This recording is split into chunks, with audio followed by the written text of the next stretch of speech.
साबित हुआ कि कैसे कराची की अवाम बाहर निकली, कैसे उन्होंने सोहेल आफरीदी का इस्तकबाल किया। ये जो मनाजर हैं, अगर ये कहा जाए कि ये रिकॉर्ड तोड़ मनाजर हैं तो ये गलत ना होगा। लेकिन ये जो एक तस्वीर है सोहेल आफरीदी की, जहां पे ये वो जहाज में बैठा हुआ है, ये उस सारी इश्तिहारी मुहिम पे भारी है जो मरीम नवाज साहिबा चलाती रही। तक जो पाकिस्तान पीपल्स पार्टी का कंडक्ट है वो नून लीग के मुकाबले में 1000 गुना बेहतर है। नून लीग को इनसे सीखने की जरूरत है। हुकूमत के अपने अदारे शुमारियात के 2024-25 में पाकिस्तान में ऐसे घरानों की तादाद में इजाफा हुआ है जिनको ग़िज़ाई किल्लत का सामना है। अस्सलाम वालेकुम, उम्मीद है कि आप सब लोग खैरियत से होंगे। ये सामने आप देख सकते हैं कि कैसे कराची में सोहेल खान आफरीदी का इस्तकबाल किया जा रहा है, कितनी बड़ी तादाद में लोग बाहर निकले। मैंने अपने व्लॉग के अंदर आपसे शेयर किया था कि सोहेल आफरीदी जब कराची जाएंगे आपको वहां से गैर मामूली मनाजर देखने को मिलेंगे। अवाम बड़ी तादाद में बाहर निकलेगी और फिर आज साबित हुआ कि कैसे कराची की अवाम बाहर निकली, कैसे उन्होंने सोहेल आफरीदी का इस्तकबाल किया। ये जो मनाजर हैं, अगर ये कहा जाए कि ये रिकॉर्ड तोड़ मनाजर हैं तो ये गलत ना होगा। आप कहेंगे कि जी इससे भी बड़ा बड़ा इस्तकबाल लोगों का होता रहा है, लेकिन यहां पे आपको एक चीज समझने की जरूरत है कि ये कोई तहरीक इंसाफ का टीयर 1 का कोई बहुत बड़ा लीडर नहीं है। ये कोई शाह महमूद कुरैशी साहब नहीं है। ये कोई उस जमात का वो लीडर नहीं है जो 2-3 साल से जेल में था और अब अचानक बाहर आया है। ये एक आम कारकुन है पाकिस्तान तहरीक इंसाफ का जो कबायली इलाकों से उठा और इमरान खान साहब ने इस नौजवानी में उसको खैबर पख्तूनख्वा का वजीर आला बना दिया। अब आप इमेजिन करें, क्या किसी और सियासी जमात के अंदर इस वक्त ऐसी अवामी ताकत है, क्या इतनी अवामी सपोर्ट है कि वो अपने किसी इस तरह वजीर आला को कहीं पे भेज दे और इतनी बड़ी तादाद में वहां पे अवाम निकल आए। वहां पे उनकी हुकूमत भी नहीं है। ये जरूर आपको कहना पड़ेगा कि वहां पे पाकिस्तान पीपल्स पार्टी की हुकूमत ने बड़ा मुस्बत रवैया अपनाया, बरक्स पंजाब हुकूमत के। जिस किस्म का रवैया, जिस किस्म का काबिल मुजम्मत रवैया पंजाब की इंतजामिया का था, पंजाब की हुकूमत का था, पंजाब के वुजरा का था, मेरे ख्याल में उनको थोड़ा सा सीखना चाहिए पीपल्स पार्टी के दोस्तों से कि भाई किस तरीके से आप अपनी जिसे कहते हैं ना मुखालफत को भी छुपा सकते हैं। सम टाइम हो सकता है कि आपको कोई चीज बहुत बुरी भी लगती हो, लेकिन सियासत के अंदर सम टाइम आपको इन सारी चीजों को बर्दाश्त करना पड़ता है। लेकिन हमने देखा कि जब सोहेल आफरीदी पंजाब में गए थे तो पहले ड्रग माफिया और पता नहीं क्या कुछ वहां पे कहा गया, लेकिन दूसरी जानिब जब वो कराची पहुंचे तो वहां पे उनको सिंध के बड़े इंपॉर्टेंट रुकन पाकिस्तान पीपल्स पार्टी के लीडर, उन्होंने उनका इस्तकबाल किया। सैयद गनी साहब ने उनको सिंधी टोपी पहनाई और सोहेल आफरीदी भी अजरक पहन के वहां पे गए और जिस तरीके से फिर अवाम ने उनका इस्तकबाल किया। अब देखें, जो कराची है वो एथनिकली बड़ा डाइवर्स है। ये कोई उर्दू स्पीकिंग लीडर नहीं जा रहा, ये कोई ऐसा लीडर नहीं जा रहा है जिसका ताल्लुक कराची से है। ये एक ऐसा लीडर जा रहा है जो खैबर पख्तूनख्वा का वज़ीर आला है, लेकिन वहां पे आपको क्राउड में सिंधी भी नजर आए, आपको वहां पे पंजाबी भी नजर आए, आपको वहां पे महाजर भी नजर आए, वहां पे आपको पख्तून भी नजर आए। तो रियल मानू में, हकीकी मानू में इस वक्त अगर कोई कौमी जमात है पाकिस्तान के अंदर तो वो पाकिस्तान तहरीक इंसाफ है। इमरान खान साहब जिसको नामजद करते हैं वो हर सूबे में मकबूल हो जाता है। तो इस तरह की जो सियासी जमातें होती हैं ये तो किसी भी फेडरेशन के लिए नेमत से कम नहीं होती। लेकिन हम इसके साथ क्या कर रहे हैं उसके ऊपर फिर किसी और दिन बहस कर लेंगे। लेकिन सोहेल खान आफरीदी साहब का वहां पे जैसे इस्तकबाल किया गया उससे तो बिल्कुल वाज़ेह है कि कराची की आवाम क्या सोच रही है। और जैसे जब इमरान खान साहब को निकाला गया था, आपको याद होगा कि अप्रैल 2022 में जब इमरान खान साहब की हुकूमत का खात्मा किया गया था तो सबसे पहले कराची की आवाम बाहर निकली थी। कराची की आवाम ने वहां पे जिस तरीके से अपनी सॉलिडेरिटी शो की थी, इमरान खान साहब के साथ अपनी सपोर्ट शो की थी, और फिर उसके बाद 2024 के इलेक्शंस के अंदर जो कुछ वहां पे हुआ, सर्वे कुछ और बताते रहे, जीत कोई और गया। अभी वो हमारा टॉपिक नहीं है, लेकिन उसके ऊपर भी हम आते हैं। पर ये जो सोहेल आफरीदी साहब का जिस तरीके से इस्तकबाल किया गया ये गैर मामूली है। अच्छा, अब सोहेल आफरीदी में ऐसी क्या चीज है, देखिए ना, वो आवाम से कनेक्ट कर पा रहा है।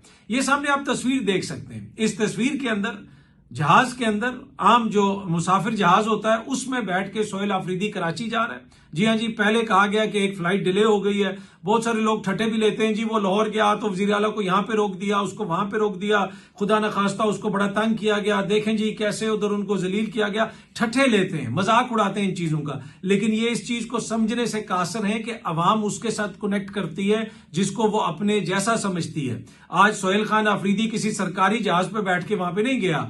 आप पूरी दुनिया में सरकारी जहाजों पे फिरते रहे, एयरफोर्स के जहाजों पे फिरते रहे, लेकिन क्या आप अवाम के के साथ कनेक्ट कर पाए।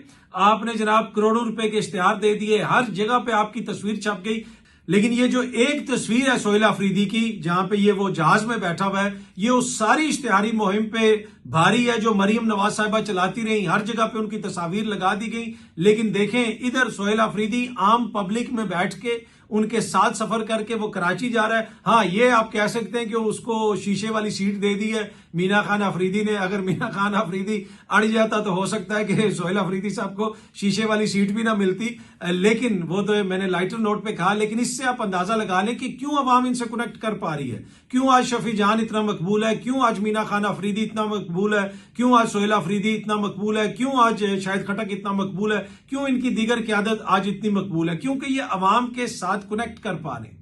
अवाम इनको अपने जैसा देखती है, अवाम ये समझती है कि जैसे हम हैं ये भी बिल्कुल वैसे हैं। अच्छा, कराची वालों ने तो रिकॉर्ड तोड़ दिया। जिस तरह मैंने आपको कहा ना कि दूसरे सूबे का वज़ीर आला है, आज तक कराची में किसी और सूबे के वज़ीर आला का ऐसे इस्तकबाल किया गया।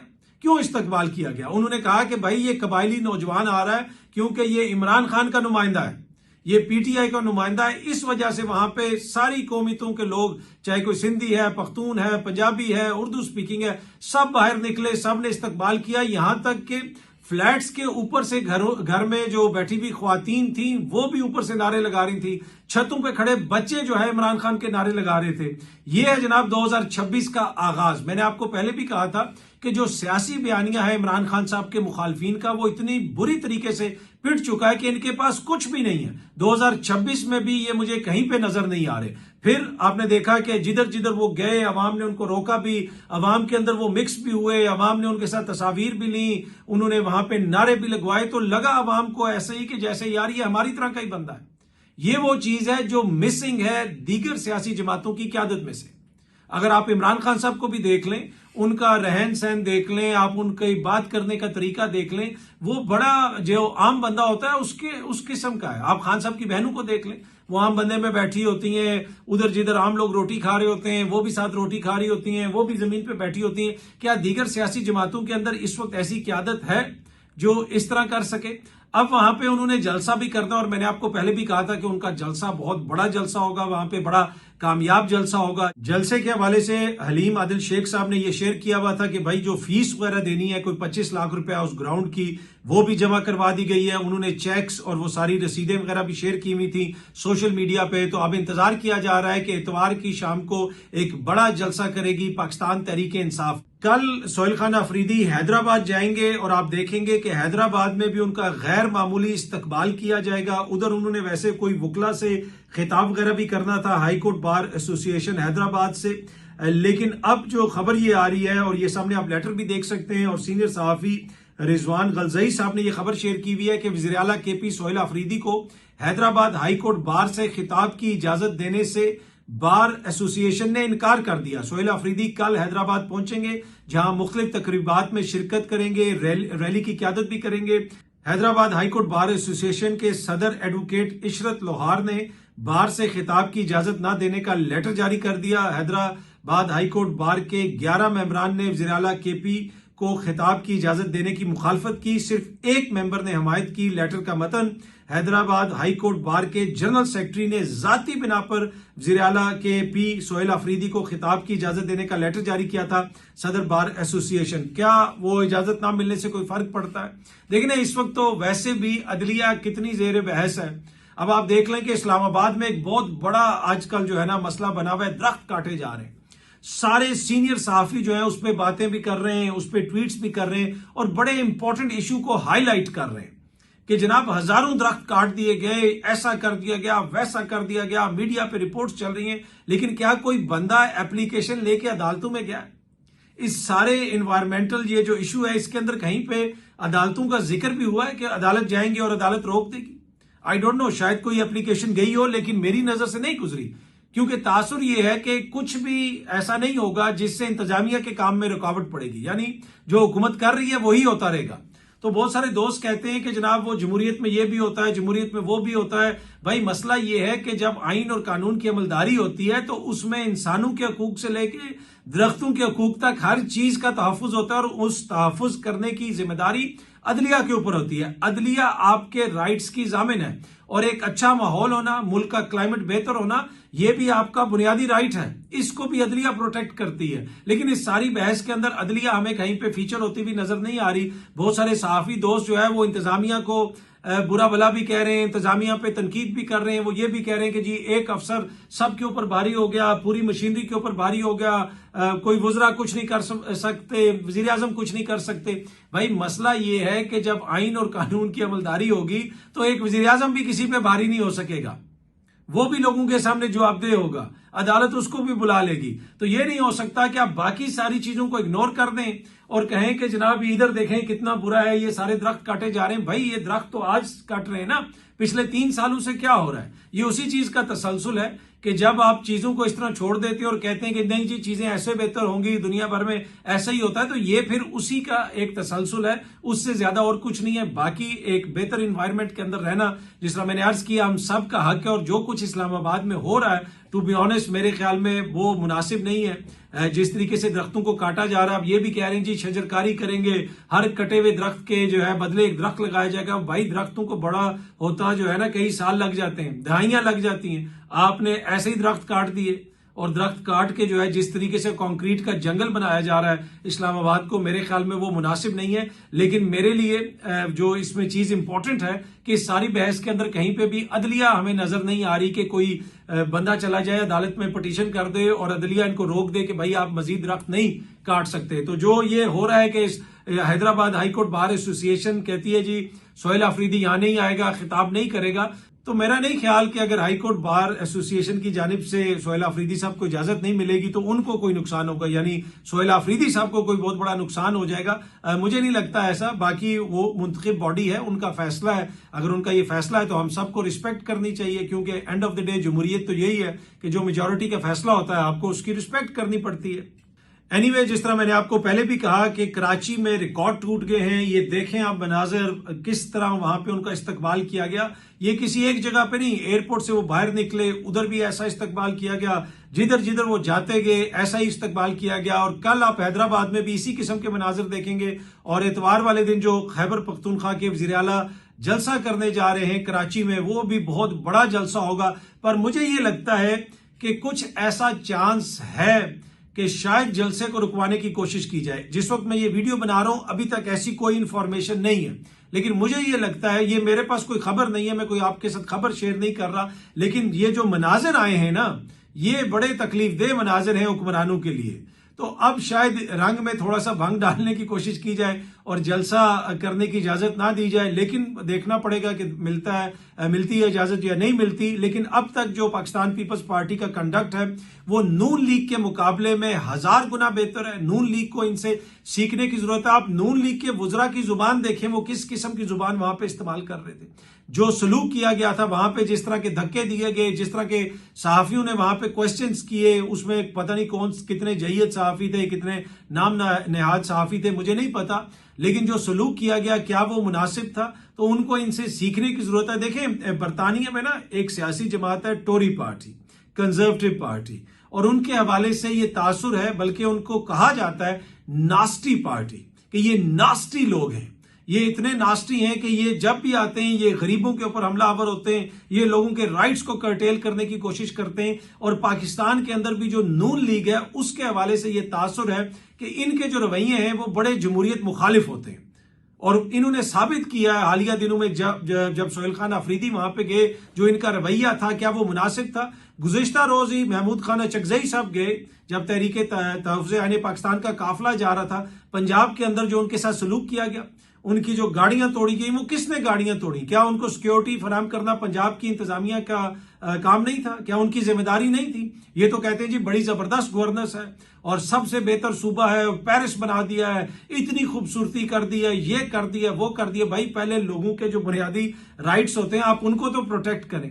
दुनिया भर में आप जब जाते हैं, हमारे हुक्मरानों का मसला ये है कि ये बार्सिलोना जाते हैं वहां पे कुछ देखते हैं, ये टोक्यो जाते हैं वहां पे कुछ देखते हैं, ये मैड्रिड जाते हैं वहां पे कुछ देखते हैं, ये टालिन जाते हैं वहां पे कुछ देखते हैं, ये गोटनबर्ग जाते हैं वहां पे कुछ देखते हैं, ये जनाब कोपेनहेगन जाते हैं वहां पे कुछ देखते हैं और आके कहते हैं जी वैसी चीज हम यहाँ पे बना देंगे। और भाई उन मौशरों के अंदर लोगों के पेट भरे हुए हैं, पहले लोगों के मुंह में रोटी डाली जाती है। हुकूमत के अपने अदादो शुमारे अदारे शुमारियात के 2024-25 में पाकिस्तान में ऐसे घरानों की तादाद में इजाफा हुआ है जिनको गजाई किल्लत का सामना है, यानी उनको गजा भी मुनासिब नहीं मिलती और जितनी गजा वो 2018 में इस्तेमाल करते थे अब उससे वो कम इस्तेमाल कर रहे हैं, जिसमें चावल हो गए, जिसमें गंदम हो गई, जिसमें इवन अंडे हो गए। तो ये आम बंदे की यहाँ पे हालत है। इनको खिलौने नहीं चाहिए, लेकिन जिन हुक्मरानों के पेट भरे हुए, और हमारे तो माशाल्लाह सारे ही हुक्मरानों के 70 साल से ऐसे हुक्मरान आए कि जिनके अपने पेट भरे हुए, जिनके नहीं भी भरे हुए थे उन्होंने हुक्मरानी के दौरान भर लिए, वो दुनिया भर में जाते हैं और ला के भूखों के सामने खिलौने रख देते हैं कि देखें जी ये बना दिया, ऐसा कर दिया, वैसा कर दिया। पहले जो बुनियादी उनकी चीजें उनको वो तो फराहम करें। एनीवे जो सलूक किया गया महमूद अचकजई साहब के काफिले के साथ पंजाब में वो भी हमने देखा, और महमूद अचकजई साहब ने वहां पे बात करते हुए भी कहा कि भाई ये जो कुछ हो रहा है क्या ये सबको नजर नहीं आ रहा, बल्कि ये आप सामने देख सकते हैं, मीडिया भी इसको रिपोर्ट कर रहा है कि महमूद खान अचकजई साहब ने कहा कि नवाज शरीफ साहब आप जानते हुए भी गलत कर रहे हैं। उन्होंने कहा कि जो भी लाहौर में है क्या उसको नहीं पता कौन जीता हुआ है, कौन हारा हुआ इलेक्शन में? घर में आपकी माँ, बेटी, बहन, बीवी है, आप लोगों को शर्म नहीं आती उनके सामने? ये बाकायदा तौर पे उन्होंने कहा महमूद खान अचकजई साहब ने। आप उनका सामना कैसे करते हैं? और इसको मीडिया ने रिपोर्ट भी किया। मैं आपको जरा पढ़ के सुना देता हूं। लाहौर में मीडिया से गुफ्तगू करते हुए महमूद खान अचकजई ने कहा कि आप घर में अपनी बीवी, बेटी, बच्चों का कैसे सामना करते हैं? आप जानते हैं कि आप इलेक्शन हारे हुए हैं। उन्होंने कहा कि पाकिस्तान की अवाम ने कमाल कर दिया, तहरीक इंसाफ जिसके पास अपनी जमात का इंतखाबी निशान भी नहीं था उसको ढूंढ ढूंढ कर वोट दिया। ये मीडिया रिपोर्ट कर रहा है, एक्सप्रेस न्यूज रिपोर्ट कर रहा है। ये क्लिप जो है महमूद अचकजई साहब का, ये काफी ज्यादा वायरल भी है। तो उन्होंने नवाज शरीफ साहब को कहा आप जानते हैं कि क्या हो रहा है, आपको पता है कि आप इलेक्शन हारे में, लेकिन फिर भी जो है आप जानते हुए जो है वो गलत का साथ दे रहे हैं। एनीवे आज की सबसे बड़ी खबर यह है कि जिस तरह मैंने आपके साथ प्रेडिक्ट किया था और कहा था कि मेरे पास खबर नहीं है, तजिया मेरा यह है कि कराची में रिकॉर्ड टूट जाएंगे और गैर मामूली मनाजर आपको वहां से देखने को मिलेंगे।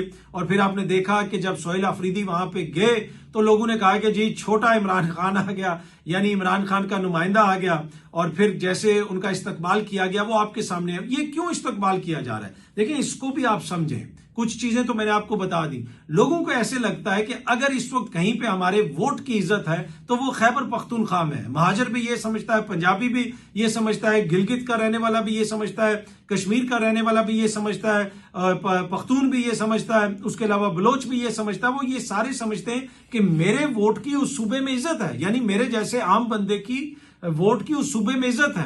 इस वजह से वो जिधर भी देखते हैं खैबर पख्तूनख्वा के वजीर आला को, उसमें उनको अपनी इज्जत नजर आती है कि यार ये वो बंदा है जो मेरे जैसे आम बंदे के वोट की वजह से आया हुआ है, आम बंदे में उठता बैठता है। ये आम बंदा एक नौजवान है, आम घराने से उठा है और एक मुल्क के एक सूबे का वजीर आला बन गया है, तो उसको उसमें अपनी शक्ल नजर आती है, उसमें नौजवान को अपना मुस्तकबिल नजर आता है, उसमें बुजुर्ग को अपना बेटा नजर आता है, उसमें मां को अपने बेटे के ख्वाब नजर आते हैं। इस वजह से लोग सोहेल अफरीदी को उसका इस्तकबाल करते हैं। ये नहीं है कि जी वो उठ के आ गया और तो लोगों ने बस वो जाना है क्योंकि म्यूजिक वहां पे बड़ा लगा हुआ है और इमरान खान बड़ा हैंडसम है और ये और वो है, इस वजह से लोग वहां पे जा रहे हैं। ये समझें कि लोग क्यों उसके साथ कनेक्ट कर रहे हैं। अच्छा जी, कुछ दीगर खबरों में ये सामने आप देख सकते हैं कि वज़ीर आज़म की रमजानुल मुबारक में अवाम के लिए सूदमंद पैकेज तैयार करने की हदायत। ये 70 सालों से हम देख रहे हैं कि जी रमजान आएगा तो ये पैकेज हो जाएगा, फलाना जगह आएगी तो वो पैकेज हो जाएगा, फलाना महीना आएगा तो ऐसे पैकेज हो जाएगा। भाई क्या ऐसे मुल्क चलते हैं? भाई आपको ओवरऑल चीजों को दुरुस्त करना पड़ता है। आप बीच में यूटोपिया नहीं क्रिएट कर सकते कि रमजान आएगा तो एक पैकेज बन जाएगा और रमजान के अंदर चीजें सारी बेहतर हो जाएंगी। भाई पूरा साल अवाम क्या कर रही है? मैंने आपको पहले ही बताया कि अदारा शुमारियात के सर्वे के मुताबिक 2018 के मुकाबले में 2024-25 में जो सर्वे किया गया, अब लोग जो है मजीद गुर्बत का शिकार हो रहे हैं। लोगों को 2 वक्त की रोटी के लाले पड़े हुए।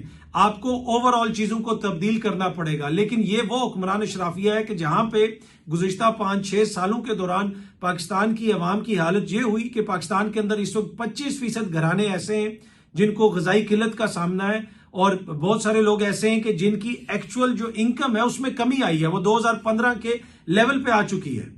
लेकिन जो आपकी हुक्मरान अशराफिया है, इन्होंने अपनी तनख्वाहों में कई 100% इजाफा कर दिया। ये कैसे अवाम से कनेक्ट कर सकते हैं? जिनके बच्चों की 2-2 करोड़ रुपए की घड़ियां हैं, उन्होंने अपनी तनख्वाहों में 600% इजाफा कर दिया। ये कभी भी अवाम से कनेक्ट नहीं कर सकते। आपको पता है सारी असेंबलियों में जनाब वो पेश किया गया कि जी इसकी तनख्वाह भी बढ़ा दी जाए, इसकी तनख्वाह भी बढ़ा दी जाए। वो सेनेटर्स की तनख्वाहें भी बढ़ गई, कौमी असेंबली के अंदर तनख्वाहें भी बढ़ गई, पंजाब के अंदर तनख्वाहें भी बढ़ गई। ये सब कुछ होता रहा और स्पीकर साहब की और चेयरमैन सेनेट साहब की तनख्वाह में तो 600% इजाफा किया गया, जिसपे वजीर दिफा ने कहा कि जी ये माली फौशी है। और ये माली फौशी युगांडा के लोग कर रहे हैं, आप ही तो इक्तदार में। आपको पता है कि खैबर पख्तूनख्वा में इमरान खान ने पाबंदी लगाई हुई है कि खैबर पख्तूनख्वा की असेंबली जो है वो अपनी तनख्वाह में इजाफा नहीं करेगी। उनके एमपीए रो रहे हैं कि भाई हमारा गुजारा नहीं होता, तो आगे से उन्हें कहा जाता है इमरान खान साहब की जानिब से कि भाई जो तुम्हारा वोटर है उसका गुजारा कैसे होता है, जो 40-50 हजार रुपया कमाता है, 30 हजार रुपया कमाता है, तुम्हें तो अभी भी 1,80,000 रुपया मिल रहा है, इसी में गुजारा करो। तो भाई आपको आवाम से कनेक्ट करना पड़ता है। ये कितना आवाम से कनेक्ट करते हैं वो आपके सामने है। रोज नई खबर आती है जी अब इतनी इन्वेस्टमेंट आ रही है, अब उतनी इन्वेस्टमेंट आ रही है। अब ये भी खबर आ रही है जी कि पाक अमेरिका ताल्लुकात तारीख की मजबूत तरीन सतह पर अरबों डॉलर की सरमायाकारी जल्द मुतवक्किल। ये हर हफ्ते जो है ना या कुछ हफ्तों के बाद इस तरह की खबरें कहा जाती है। भाई अब तक कितनी सरमायाकारी आई है, आप ग्राउंड पे बताएं ना कितनी तब्दीली आई है। एक शख्सियत आई थी जेंट्री बीच, आपको याद होगा, ये तस्वीर भी आप देख सकते हैं जेंट्री बीच साहब की। जब ये आए तो कुछ सहाफियों से इनकी मुलाकात करवाई गई और उन सहाफियों ने आके बताया कि जेंट्री बीच कहता है कि भाई महीनों की बात नहीं, मैं तो हफ्तों में सरमायाकारी करता हूं, मैं तो इतने अरब डॉलर की ये कर दूंगा और वो कर दूंगा। आज कितने महीने गुजर चुके हैं, अगला साल आ गया, किधर है जेंट्री बीच, कितनी सरमायाकारी आई है? भाई सरमायाकारी हो या दरख्त हो, इन सब का तहफ़्फ़ुज़ जो है ना वो आइन और कानून की अमलदारी में होता है। अगर चीजें उस तरफ लोगों को सिक्योर नजर आएंगी तभी जनाब वो सरमायाकारी भी आएगी। जिस दिन आपके मुल्क में दरख्त महफूज हो गए, यकीन कीजिए उस दिन आप सरमायाकार भी अपने आप को महफूज समझेगा। ये एक सिंपल सा इसमें लॉजिक है और कोई बड़ी रॉकेट साइंस नहीं। और बड़ी सियासी नाकामी है मौजूदा हुक्मरानों की। एक ऐसे वक्त में जब आपने भारत को शिकस्त दी, आपने एक बहुत बड़ी जंग जीती, लेकिन उसके बावजूद भी ये कोई पॉलिटिकल नैरेटिव नहीं बना सके। ये लोगों के अंदर कोई, जिसे कहते हैं ना, ये कोई किसी किस्म का एक वो कहते हैं सियासी मूवमेंट ही नहीं पैदा कर सके कि लोग इनके साथ आए। ठीक है आपकी मुखालफत भी करते हैं, हर हुकूमत की मुखालफत होती है, खान साहब की भी थी, उससे पिछली हुकूमत की भी थी। खान साहब भी तो मियां साहब की मुखालफत करते रहे ना। उस वक्त कहा जाता है कि एस्टेब्लिशमेंट भी उनके साथ थी, इमरान खान साहब के, धरना वगैरह भी दिया, लेकिन हुकूमत नहीं गिरा सके। भाई ये काउंटर पॉलिटिकल नैरेटिव था। अब तो इनके पास कुछ भी नहीं है। तो ये एक बुनियादी वजह है कि जब तक ये सियासी तौर पे बेहतर चीजों को मैनेज नहीं करेंगे, मुल्क का सियासी माहौल जो है वो मुझे बेहतर होता हुआ नजर नहीं आ रहा। और उसमें बड़ी सियासी नाकामी इन दो बड़ी जमातों की है जो इक्तदार को तो एंजॉय कर रहे हैं लेकिन अवाम से टोटल इनका डिस्कनेक्ट है, और जिसकी वजह से पूरे सिस्टम पे बोझ पड़ता है। बाकी ओवरसीज पाकिस्तानी हैं, वही पैसे भिजवाते हैं, धड़ाधड़ यहां से लोग जा रहे हैं। आप एम्बेसियों के बाहर चले जाएं, जहां पे पासपोर्ट बन रहे हैं आप वहां पे चले जाएं, लाइनें लगी हुई हैं लोगों की, लोग रोजगार के लिए बाहर जा रहे हैं क्योंकि अपने मुल्क में रोजगार के मौके उस तरह नहीं है। अब ये सामने आप खबर देख सकते हैं कि दिसंबर में ओवरसीज पाकिस्तानियों ने 3.6 अरब डॉलर वतन भेजे। अब दूसरी तरफ इन्हीं ओवरसीज पाकिस्तानियों को ये वोट का राइट नहीं देते कि उस मुल्क में ये वोट कर लें। याद है कानून पास किया गया था या कहा गया था कि जी कानून पास किया जाए, ओवरसीज पाकिस्तानियों को वोट का राइट दिया जाए। इन सब ने मुखालफत की थी। ये कहते हैं जनाब उनका एक नुमाइंदा हो जाए जिसको बैठा लेंगे ताकि उसको मैनेज कर लिया जाए, जिस तरह वो पहले फाटा के लोगों को मैनेज किया जाता था। आजकल वो आजाद कश्मीर में मसला चल रहा है कि वो जो सीटें हैं जो आजाद कश्मीर के बाहर से आती हैं उनकी वजह से जो है हुकूमतें गिरती हैं, कभी वो इधर चले जाते हैं, कभी वो उधर चले जाते हैं। फाटा के जो मेंबरान थे उनका भी यही मसला था। उसी तरह का ये एक ओवरसीज ब्लॉक बनाना चाहते हैं कि वो एक जनाब आपको जिसे कहते हैं ना पूरे बुके मिल जाए और जब भी दिल करे उस बुके को उठा के इधर रख दें या उधर रख दें, इस हुकूमत में शामिल करवा दें या उस हुकूमत में शामिल करवा दें। तो ओवरसीज पाकिस्तानी जो पैसे भेजते हैं, डॉलर भेजते हैं, रियाल भेजते हैं, दिरहम भेजते हैं, वो तो इनको बड़े अच्छे लगते हैं, लेकिन ये उनको वोटिंग राइट देते हुए इनका बड़ा इनको इशू होता है, इनको मसला होता है। बहुत जल्दी आप सब दोस्तों से दोबारा मुलाकात होगी। Thank you very much.